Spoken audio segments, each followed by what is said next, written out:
नमस्कार दोस्तों, मैं ब्रजेश कुमार आप सभी का आपके अपने यूट्यूब चैनल टारगेट 24 क्लासेज में स्वागत करता हूं।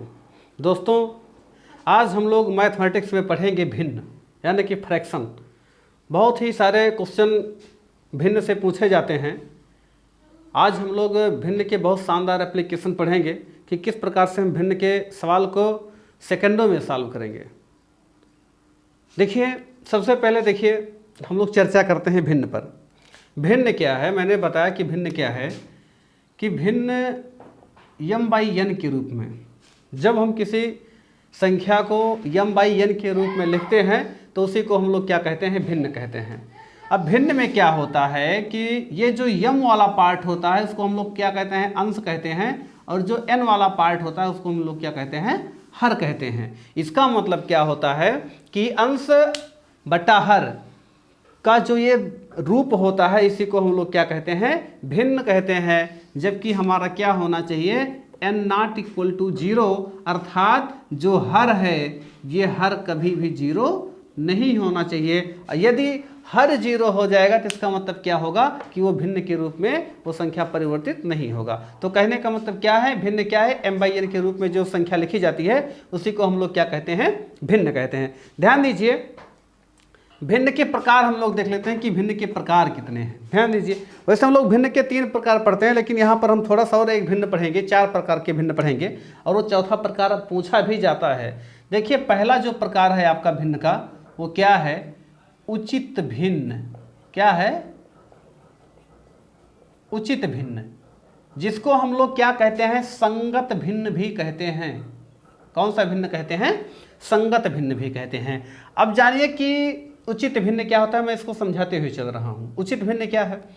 उचित भिन्न क्या है कि ऐसा भिन्न जिसका अंश जो होता है छोटा और हर बड़ा होता है, ऐसे भिन्न को हम लोग क्या कहते हैं? उचित भिन्न कहते हैं। जैसे क्या है? जैसे आपका 2/3, 3/5, 7/9, 8/3, ये इस प्रकार से, अरे सॉरी, ये 8/3 है, 3/8 होगा, ये 3/8। यानी कि जिसका क्या होता है? अंश छोटा होता है और हर क्या होता है? बड़ा होता है। ऐसे ही भिन्न को हम लोग क्या कहते हैं? उचित भिन्न कहते हैं, या ऐसे भिन्न को हम लोग क्या कहते हैं? संगत भिन्न कहते हैं। बहुत ही आसानी से क्या कर सकते हैं हम लोग? सॉल्व कर सकते हैं। देखिए, इसको मिटाता हूँ। अगला देखिए, अगला भिन्न क्या है? दूसरा जो भिन्न है आपका वो है क्या? अनुचित भिन्न। क्या है? अनुचित भिन्न। ऐसे भिन्न को हम लोग क्या कहते हैं? असंगत भिन्न भी कहते हैं। अनुचित भिन्न को हम लोग क्या कहते हैं? असंगत भिन्न कहते हैं। और ये जो अनुचित भिन्न होता है इसका मतलब क्या होता है कि ऐसा भिन्न जिसका अंश बड़ा और हर छोटा होता है। ऐसा भिन्न जिसका अंश क्या होता है? बड़ा होता है और हर छोटा होता है, ऐसे भिन्न को हम लोग क्या कहते हैं? अनुचित भिन्न कहते हैं, या ऐसे भिन्न को हम लोग असंगत भिन्न कहते हैं। जैसे 11/3, जैसे 10/7, जैसे क्या हो जाएगा? 18/7, जैसे क्या हो जाएगा? 5/3। इसमें क्या है कि जितने भी देखो अंश जो है ये क्या है? हर से बड़ा है। तो जब अंश हर से बड़ा रहेगा तो ऐसा जो भिन्न हमें प्राप्त होगा, ऐसे भिन्न को हम लोग क्या कहते हैं? अनुचित भिन्न कहते हैं, या असंगत भिन्न कहते हैं। देखिए, इसके बाद जो है आपका जो तीसरा भिन्न है वो तीसरा भिन्न हमारा क्या है? संयुक्त भिन्न है। क्या है? संयुक्त भिन्न है। तीसरा भिन्न जो है क्या है? संयुक्त भिन्न। संयुक्त भिन्न, या इसी भिन्न को हम लोग क्या कहते हैं? मिश्र भिन्न भी कहते हैं।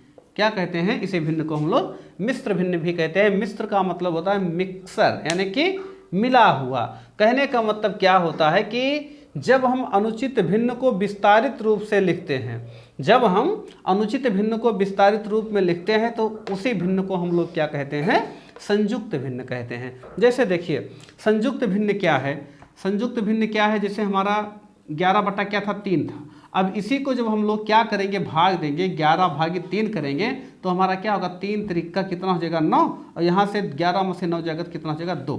इसका मतलब क्या हो जाएगा 11/3 को हम इसको विस्तारित रूप में जब लिखेंगे तो हमारा क्या होगा 3 सही 2 बटा कितना हो जाएगा हमारा 3, 3 सही 2/3, 3 ये। तो इसका मतलब क्या होगा, जब इस प्रकार से भिन्न को लिखा जाता है, इसी भिन्न को हम लोग क्या कहते हैं, संयुक्त भिन्न कहते हैं, या इसी भिन्न को हम लोग क्या कहते हैं, मिश्र भिन्न कहते हैं। ये इस प्रकार से लिखा जाता है। जैसे देखिए कहने का मतलब क्या है, जैसे आपका दिया है 9/4, तो इसमें क्या लिखोगे, तो जब 4 से इसमें भाग दोगे 4 दूना 8, शेष फल कितना बचेगा 1, 2 सही 1 बटा क्या हो जाएगा हमारा 4। ये आपका क्या हो जाएगा, मिश्र भिन्न हो जाएगा। ये आपका कौन सा भिन्न हो जाएगा, संयुक्त भिन्न हो जाएगा। बहुत ही आसानी से क्या कर सकते हो, सॉल्व कर सकते हो। देखो अगला भिन्न क्या है उसको हम लोग देखते हैं, उस पर हम लोग चर्चा करते हैं। अगला भिन्न क्या है, देखिए अगला भिन्न क्या है,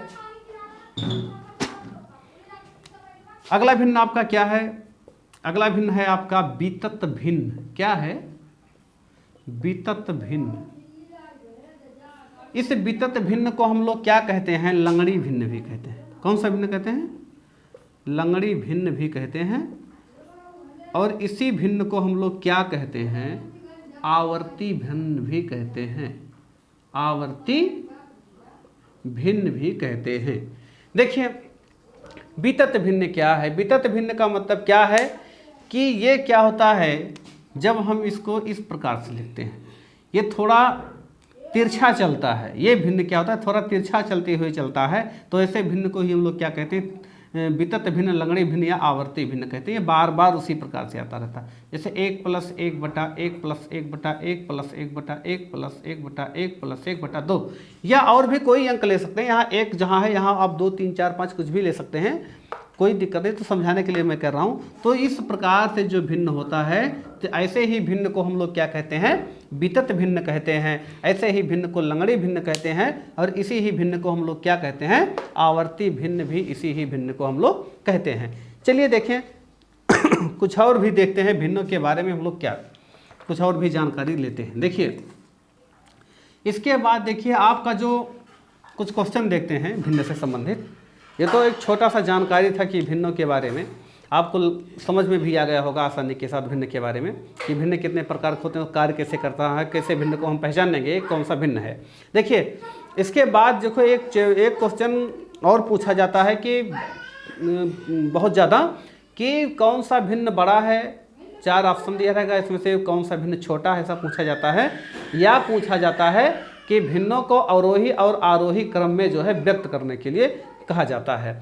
तो कहने का मतलब क्या है कि जैसे आप लोग पहले आरोही और अवरोही क्रम जान लो, कि आरोही क्रम क्या होता है, अवरोही क्रम क्या होता है। ये बहुत ही शानदार एप्लीकेशन है, क्योंकि यहाँ से क्वेश्चन बनता है एग्जाम में, यहाँ से क्वेश्चन जो है आप लोगों को पूछा जाता है। चलो पहले देख लो कि आरोही क्रम क्या है। आरोही क्रम, आरोही क्रम, उसके बाद क्या है आपका दूसरा अवरोही क्रम। 2 क्रम है, आरोही क्रम और अवरोही क्रम। देखो आरोही क्रम क्या होता है, आरोही क्रम का मतलब होता है बढ़ता हुआ क्रम, है ना, यानी कि जिसको हम लोग कहते हैं असेंडिंग आर्डर कहते हैं। क्या कहते हैं, असेंडिंग आर्डर, यानी कि बढ़ता हुआ क्रम। और अवरोही क्रम क्या होता है, डिसेंडिंग आर्डर, जिसको हम लोग कहते हैं घटता हुआ क्रम।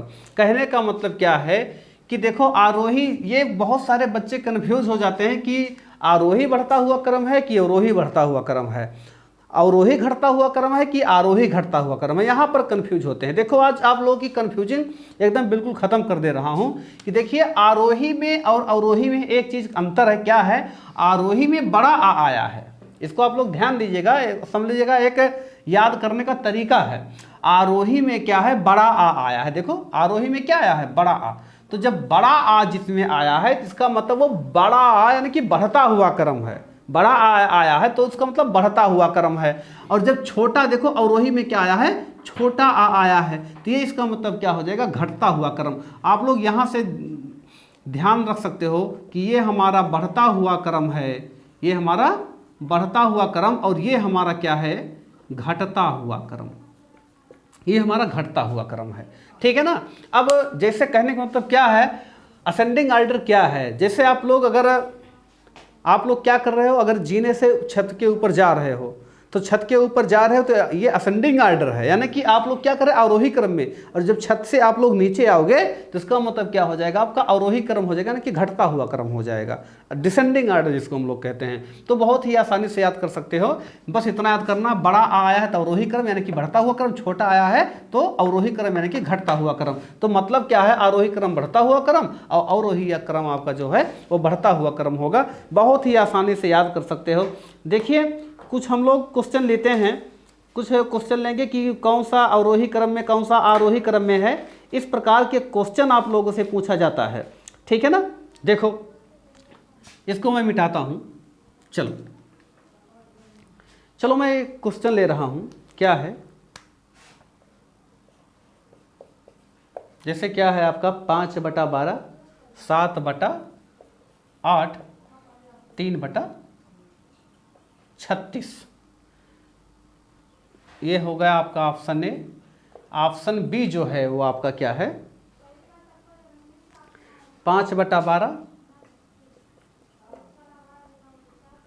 3/16, ये सॉरी 36 नहीं 16 ही है, और 3/16 और क्या है 7/8, 7/8, और डी वाला जो है आपका वो क्या है, अच्छा सी वाला है, सी वाला आपका क्या है 7/8, 5/12, 3/16, और जो आपका डी वाला है वो कह रहा है 7/8, 3/16, 7/8, 3/16 और 5/12, ठीक है ना।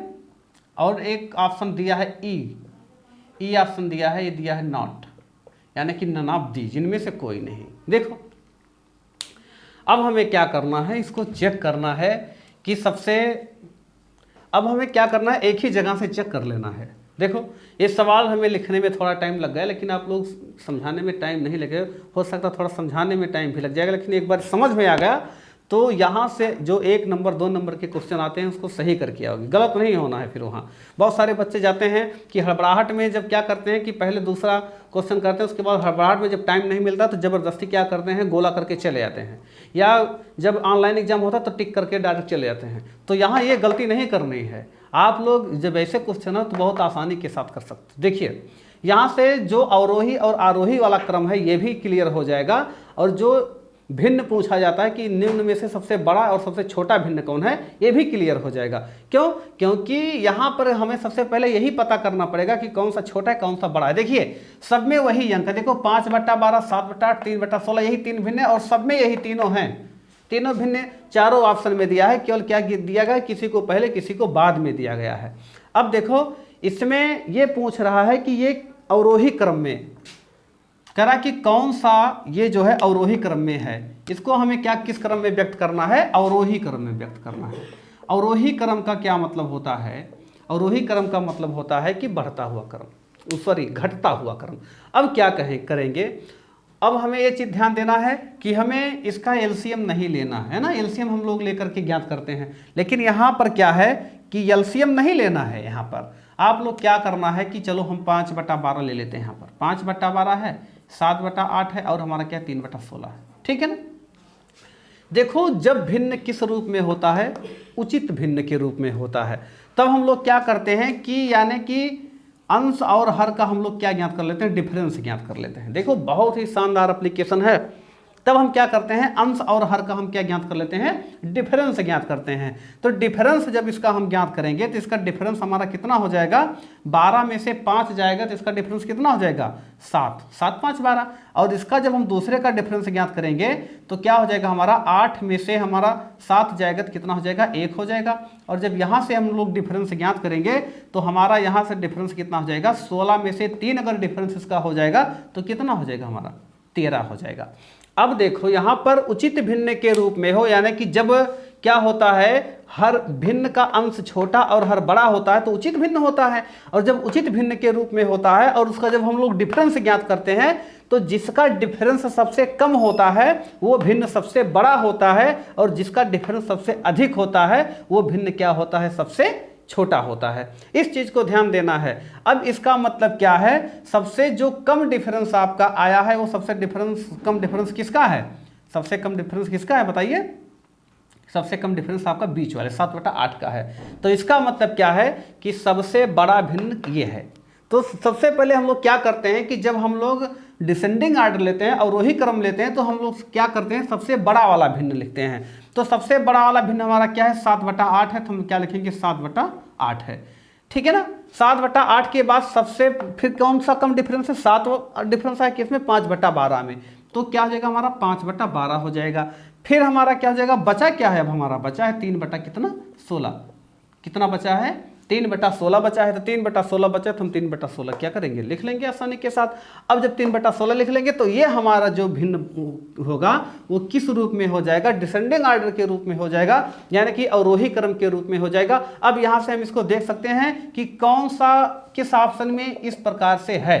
देखिए ऑप्शन सी में है, देखो 7/8, 5/12 और 3/16। तो ये आपका आंसर क्या हो जाएगा, सी। ये आपका किस ऑर्डर में है, डिसेंडिंग ऑर्डर में है, किस क्रम में है, अवरोही क्रम में है। तो बहुत ही आसानी के साथ हम लोग कर सकते हैं। आपको ये करने की जरूरत नहीं है। देखिए क्या करना है, फिर से आप लोग देख लीजिए। अगर यही क्या कहता कि इसको हमें असेंडिंग ऑर्डर में क्या करना है, कन्वर्ट करना है, कहने का मतलब इसको आरोही क्रम में लिखना है।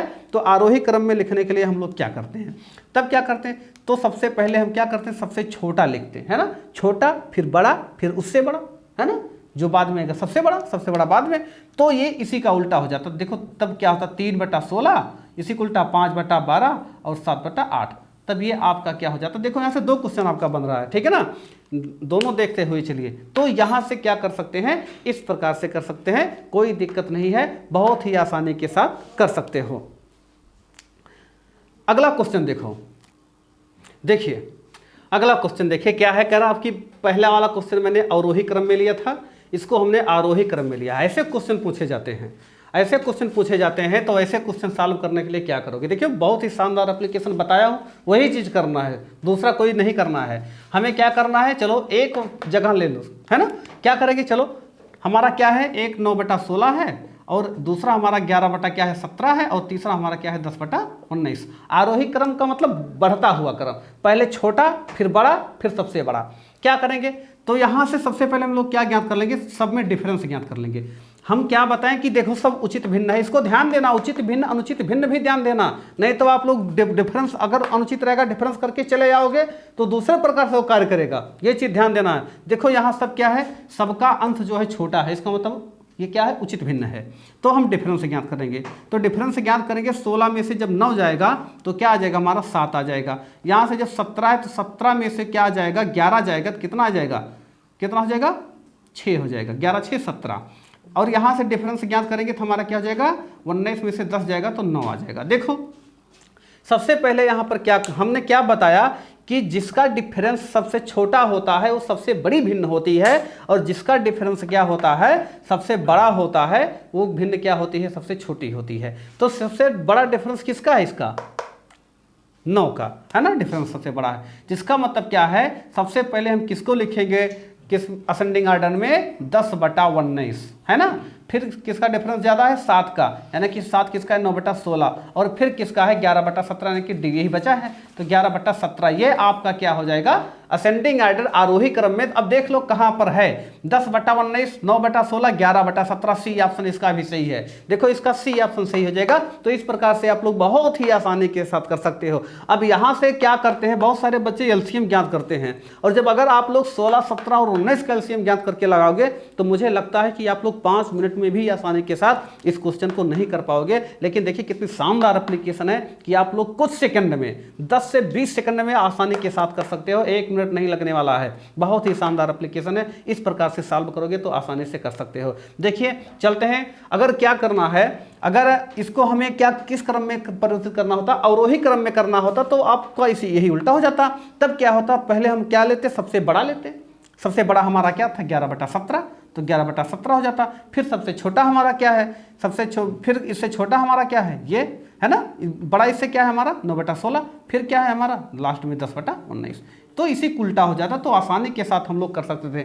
एक सवाल और देखते हैं इसका, अगला क्वेश्चन देखते हैं कि अगला क्वेश्चन क्या है। अगला क्वेश्चन देखते हैं। देखिए ये क्वेश्चन लिया हूँ, ये दोनों बताऊंगा कि आरोही क्रम अवरोही क्रम में दोनों में परिवर्तित करके बताऊंगा कि कैसे आप लोग इसको सॉल्व करोगे। बहुत ही शानदार एप्लीकेशन है, देखिए मजा आ जाएगा, लगाओगे।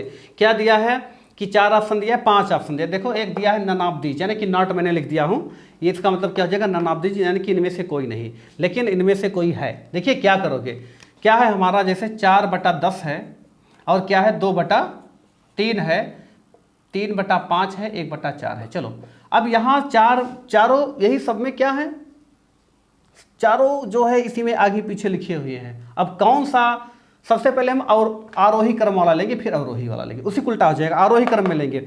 अब क्या है देख लो, सब उचित भिन्न है कि नहीं है, सबका क्या है अंश क्या है, हर से छोटा है, उचित भिन्न है। डिफरेंस ज्ञात करेंगे भाई, सबका क्या ज्ञात करेंगे, डिफरेंस ज्ञात करेंगे। तो जब डिफरेंस ज्ञात करेंगे तो हमारा क्या हो जाएगा, 10 में से 4 अगर जाएगा तो कितना हो जाएगा हमारा, 6 हो जाएगा। कितना, 6। और फिर इसमें जब हम डिफरेंस ज्ञात करेंगे, चलो इसको D1 मान लो, D2 मान लो, 3 में से 2 घटेगा तो हमारा क्या हो जाएगा, 1 हो जाएगा डिफरेंस। D3 क्या हो जाएगा हमारा, 5 में से 3 घटेगा 2 आ जाएगा। और यहाँ से D4 हमारा क्या होगा, 4 में से 1 घटेगा तो क्या हो जाएगा, 3 हो जाएगा। मैंने क्या बताया कि जिसका डिफरेंस सबसे कम होगा वो सबसे बड़ी भिन्न होगी, और जिसका डिफरेंस सबसे ज़्यादा होगा वो सबसे छोटी भिन्न होगी। यहाँ जब उचित भिन्न होता है उसमें डिफरेंस ज्ञात करते हैं, ये चीज़ जानिएगा, नहीं तो आप लोग गलती करके आ जाओगे, ऐसा नहीं है ऐसा, ठीक है ना। चलो देखता हूँ, बहुत आसानी से करना है। क्या करना है, हमें किस क्रम में लेना है, आरोही क्रम में लेना है सबसे पहले।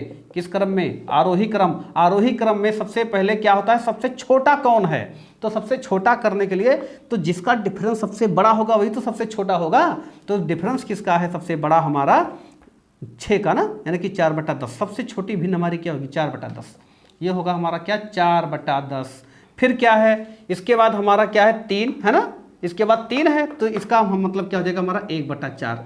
फिर इससे छोटा डिफरेंस किसका है, 3/5 का। फिर लिखेंगे यहाँ 3/5। फिर 1 का डिफरेंस क्या है, 2/3। सबसे बड़ी भिन्न ये है, तो हमारा क्या हो जाएगा 2/3 का।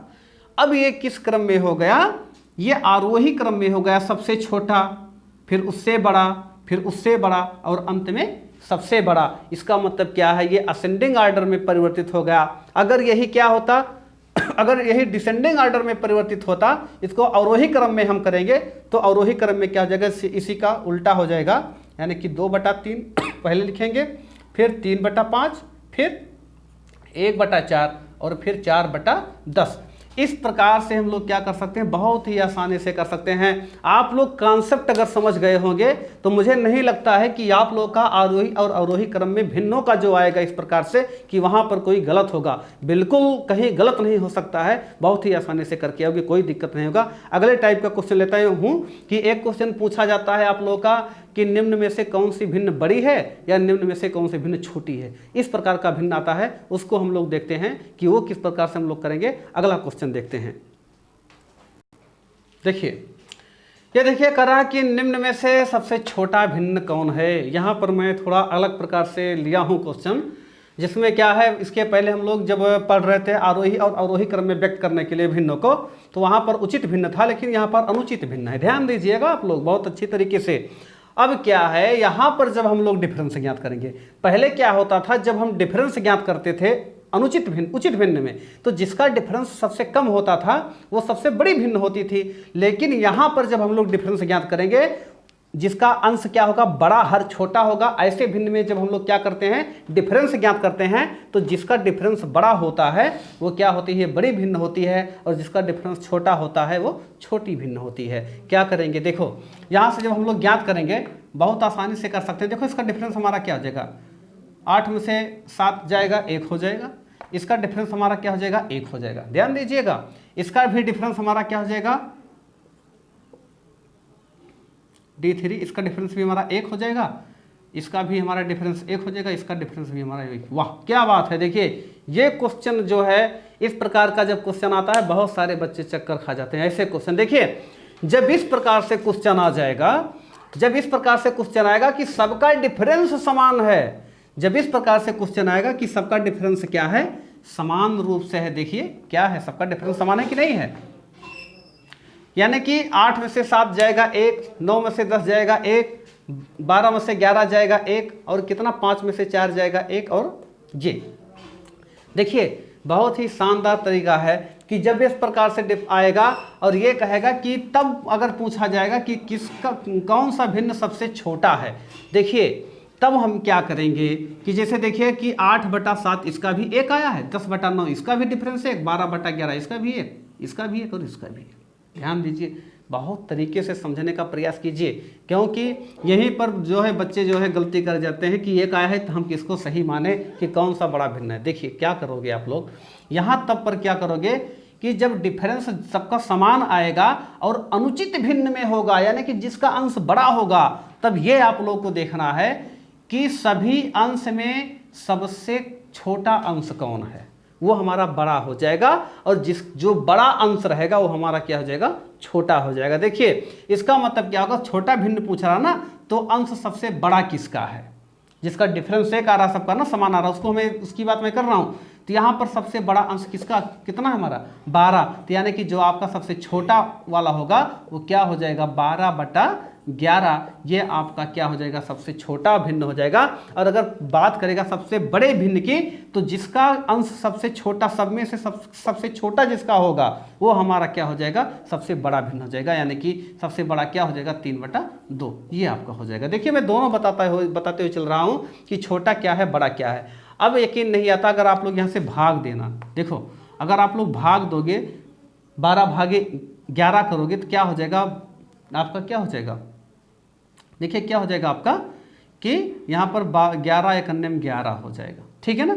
तो आपका क्या बचेगा, यहाँ पर आपका 1 बचेगा, दशमलव बढ़ाओगे 0, देखो फिर क्या आ जाएगा, यहाँ पर 0 बार ले जाना पड़ेगा आपको, है ना, तो 0 बार ले जाना पड़ेगा तब 100 होगा। देखो अब क्या करोगे, अगर यही चीज़ देखो फिर क्या करोगे, 11×9 ले जाओगे ना, 11×9 ये चीज़ आएगा। देखिए बात समझने का प्रयास कीजिए, अगर ये देखो अगर हम 3/2 को करें, यानी कि 3 भागे क्या करेंगे 2 करेंगे, तो हमारा क्या आएगा 2 × 2 आएगा, और आएगा हमारा कितना 1, दशमलव बढ़ाएंगे 0, 2 पंचे 10, देखो कितना आ गया, यानी कि 1 दशमलव कितना आ गया 5, 1.5 जो है वो 1.09 से बड़ा है कि नहीं है, बड़ा है। और ये केवल इसी से नहीं, इस भिन्न में जितने भी दिए हैं सबसे बड़ा क्या है 3/2 का मान है। देखो अगर सबका वैल्यू ज्ञात करोगे, ये आप लोग ज्ञात करके देख लीजिएगा, एकदम फैक्ट चीज़ मैं बता रहा हूँ, इस चीज़ को आप लोग ध्यान दीजिएगा। देखिए आप लोग देख ही लीजिए, 8 भागे क्या करोगे 7 करोगे तो क्या करोगे भाई, 8 भागे 7 करोगे तो क्या हो जाएगा हमारा 7 × 7 कितना हो जाएगा, 1 दशमलव बढ़ोगे 0, तो 7 × 7, देखो फिर भी क्या है, इससे छोटा है कि नहीं है। तो इस प्रकार से क्या होगा, जब अनुचित भिन्न होगा तो जिसका डिफरेंस जब हम लोग ज्ञात करेंगे, अगर डिफरेंस क्या हो जाएगा समान हो जाएगा, तो क्या होगा कि जिसका अंश सबसे बड़ा होगा वो सबसे छोटा भिन्न हो जाएगा, और जिसका अंश सबसे छोटा रहेगा और डिफरेंस बराबर आ रहा है, अंश छोटा जिसका सबसे होगा वो सबसे बड़ी भिन्न हो जाएगी। बहुत ही आसानी के साथ कर सकते हो आप लोग, इसको लिख सकते हो, इसको आप लोग लिख लेना, जो मैं चीज़ें बता रहा हूँ आप लोग नोट्स में इसको लिख लेना, क्योंकि आप लोग ताकि भूलो ना इस चीज़ को, क्योंकि बहुत ही शानदार तरीका बता रहा हूँ कि इससे शानदार तरीका आपको कहीं मिलने वाला नहीं है, बहुत ही बेहतरीन तरीका बता रहा हूँ। अगला क्वेश्चन हम लोग देखते हैं कि अगला क्वेश्चन क्या है। देखिए ये क्वेश्चन देखो छोटी और बड़ी दोनों हम लोग ज्ञात कर लेंगे, कौन सा छोटा होगा कौन सा बड़ा होगा। देखिए एक बार चेक करने की जरूरत है कि उचित भिन्न है कि अनुचित भिन्न। देखो इसमें इसका अंश क्या है छोटा है, इसमें भी हर से क्या है छोटा है, इसमें भी हर से छोटा, इसमें भी हर से छोटा, इसमें भी हर से छोटा, अंश सबका छोटा, इसका मतलब सारे क्या है उचित भिन्न है ना। अब क्या करना है, हमें सबका डिफरेंस ज्ञात करना है, यानी कि इस ऐसी स्थिति में क्या करोगे, जिसका डिफरेंस सबसे कम होगा, है ना, जिसका डिफरेंस क्या होगा सबसे कम होगा सबसे बड़ी, जिसका डिफरेंस ज़्यादा वो सबसे छोटी। चलो क्या करते हैं, यहाँ से इसका डिफरेंस d1 ज्ञात करेंगे, 23 में से 20 जाएगा तो क्या हो जाएगा हमारा 3 हो जाएगा, 20 3 23।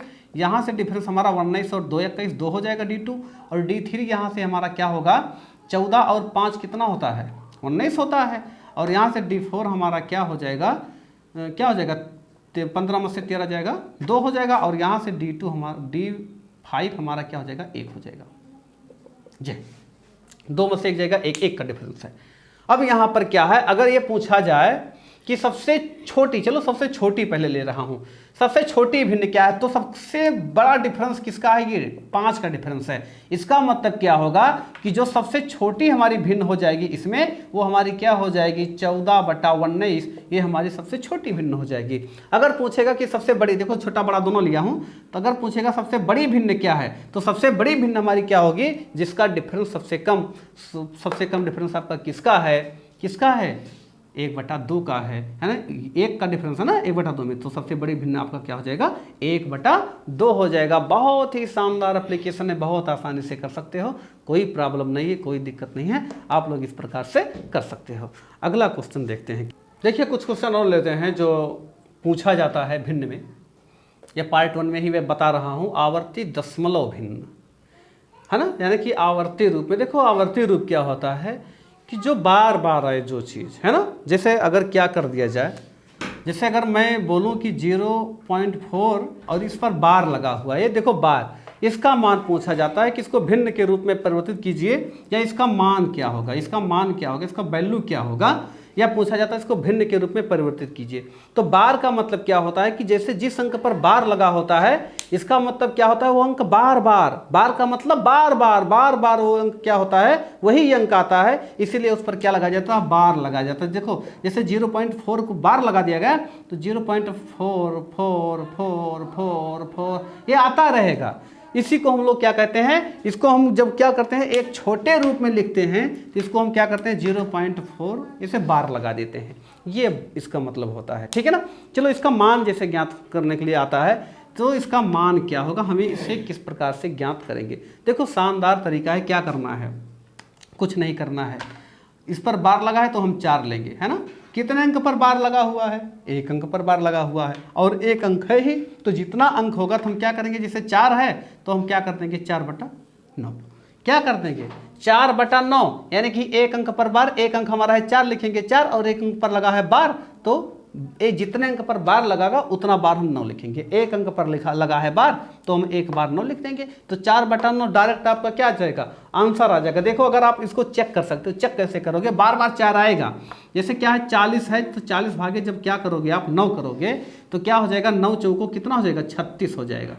फिर आ जाएगा यहाँ पर 4 है ना, 0 बढ़ाओगे, यहाँ पर दशमलव रखोगे, 9 चौको 36, देखो फिर कितना आ गया 4, फिर 0, 9 चौको 36, ये कटने का नाम ही नहीं रहता, फिर आ गया 40।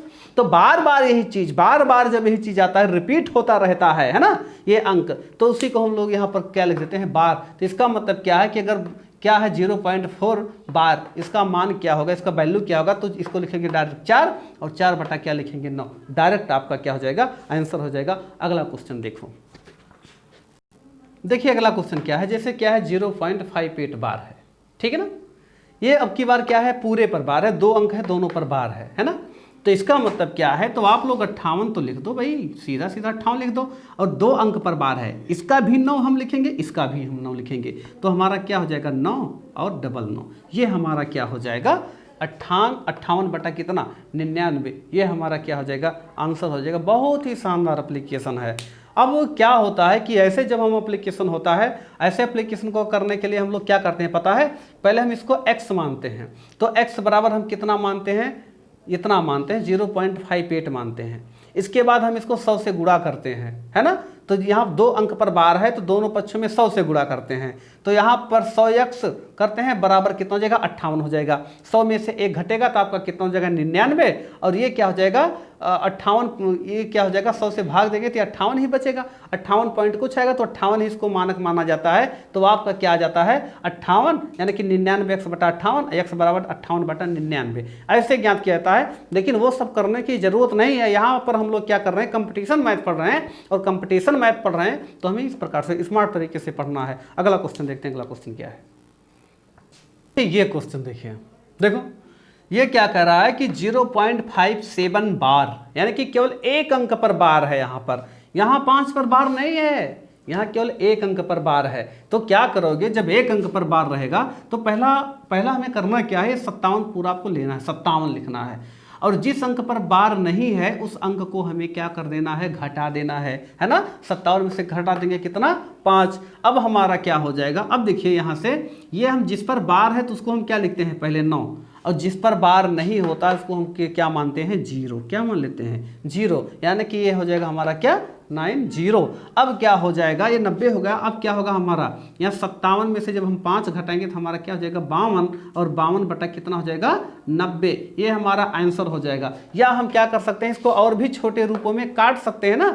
ये अगर काटोगे तो कितना हो जाएगा, 4 से तो कटेगा नहीं, 2 से कट जाएगा ना। 2 से अगर काटोगे तो हमारा क्या हो जाएगा, 26 दूना 52, और ये हमारा होगा 45। 26 बटा 45 इस रूप में भी क्या कर सकते हो, इसको लगा सकते हो। तो आसानी के साथ इस प्रकार से अगर क्वेश्चन आएगा कि एक अंक पर बार है एक पर नहीं है, तो आप लोग इस प्रकार से कर सकते हो। देखो अगला क्वेश्चन देखते हैं। अगला क्वेश्चन क्या है, देखिए ये क्वेश्चन है, कह रहा कि 1.3 बार ऑफ 36 है ना, यानी कि यहाँ पर देखो दशमलव के पहले भी एक अंक आया है। इस प्रकार का क्वेश्चन आएगा तो हम इसको कैसे सॉल्व करते हैं, ठीक है। तो क्या करेंगे, यहाँ पर हम इसको क्या करेंगे, 1 प्लस लेंगे, है ना।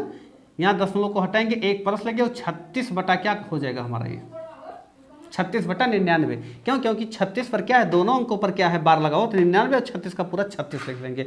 तो 1 प्लस 36 बटा कितना हो जाएगा हमारा, 99। अब यहाँ से क्या करेंगे, हमारा एलसीएम 99 होगा, तो 99 करने में 99, तो 99 प्लस कितना हो जाएगा हमारा, 36, और जोड़ेंगे क्या हो जाएगा हमारा, 9 6 15 के 5 हासिल आपका आएगा 1, 9 और 3 क्या हो जाएगा, 12 हासिल कितना हो जाएगा, 13। 135 बटा कितना हो जाएगा, 99। ये हमारा क्या हो जाएगा, आंसर हो जाएगा। बहुत ही सुपर तरीके से जब बार वाला क्वेश्चन, इसको हम आवर्ती वाला क्वेश्चन भी कहते हैं, कि इस प्रकार से क्वेश्चन आएगा तो बहुत ही आसानी से आप लोग बहुत ही कूल माइंड से ऐसे सारे क्वेश्चन को करना, कोई दिक्कत नहीं है।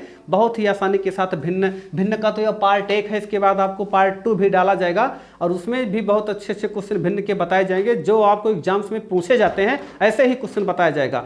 लेकिन यह है कि आप लोग इसके भरोसे मत रहिए कि जो यूट्यूब पर पढ़ाया जा रहा है कि वही पढ़ के आप लोग बैठे रहो, ऐसा नहीं है बच्चों। मैं आप लोगों से कहूँगा कि आप लोग घर पर भी आप लोग क्या करिए, बुक लीजिए, अपना कॉपी उठाइए, पेन उठाइए, उसके बाद घर पर भी खूब मेहनत करिए, पढ़ाई करिए, अभ्यास करिए, और मैथ के साथ जो है खूब ज़बरदस्त तरीके से अभ्यास कीजिए। बस इतना ही कहूँगा, ज़्यादा कुछ नहीं कहूँगा। आप लोग मैथ पढ़ रहे हो, आपको मैथ कैसा हमारा लग रहा है, पढ़ाने का हमारा तरीका कैसा लग रहा है, अगर आपको अच्छा लग रहा है तो आप लोग कमेंट के माध्यम से ज़रूर बताइए। और हाँ, अगर अच्छा लग रहा है हमारा वीडियो तो सब्सक्राइब कीजिए और अपने दोस्तों के साथ इसको शेयर कीजिए। और एक चीज़ और करूँगा, इस वीडियो को लाइक ज़रूर कीजिए, ताकि हमें भी मोटिवेशन मिल सके कि मैं इतना मेहनत आप लोगों के लिए कर रहा हूँ, कि आप लोग इसको पसंद कितना कर रहे हो। बस आज यहीं तक, अगले क्लास में फिर मिलूँगा। बहुत बहुत धन्यवाद।